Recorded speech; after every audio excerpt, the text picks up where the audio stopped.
Des rencontres familiales avec des chrétiens par ici, des causeries avec le curé par là.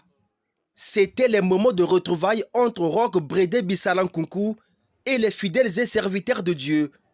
Le tout se passe ici, à la paroisse Saint-Michel de Goma-Tété, où ce dernier a communié ce dimanche 6 avril 2025. Nous sommes venus à Goma-Tété pour prier avec les frères et sœurs de la paroisse Saint-Michel de Goma-Tété, parce que nous avons pensé que la religion ou l'Église permet de raffermir les liens et d'être en communion avec Dieu d'une part et avec les ancêtres. Une messe dominicale toute particulière, non seulement en raison de la forte présence des fidèles venus aussi du village Koubola, mais aussi par une prière demandée par Brédé Bissala pour le repos de l'âme de Monseigneur Roch Augustin Kunku, premier prêtre congolais décédé en 1982.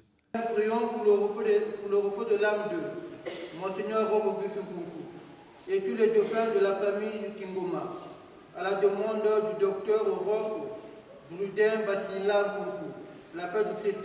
Amen. C'était l'autre temps fort de sa descente à Goma-Tété, se recueillir devant la tombe de son arrière-grand-parent, Roch Augustin Kunku, qui est une source de bénédiction pour son arrière-petit-fils. Goma-Tété est une terre de paix. Sur cette terre est implantée l'église Saint-Michel de Goma-Tété, qui est l'œuvre de Monseigneur Augustin Kunku.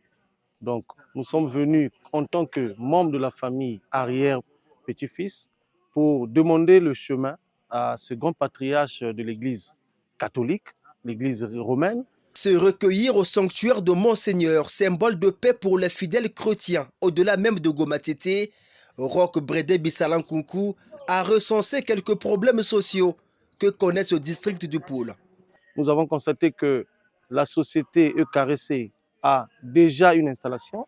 Il reste juste quelques câbles à relier pour que la ville soit éclairée et que la population puisse bénéficier des bienfaits de l'électricité. Nous avons aussi inspecté le CECI, le centre de santé intégré, pour voir qu'est-ce qui se faisait là-bas. Et nous avons constaté qu'il y a un manque criard du matériel.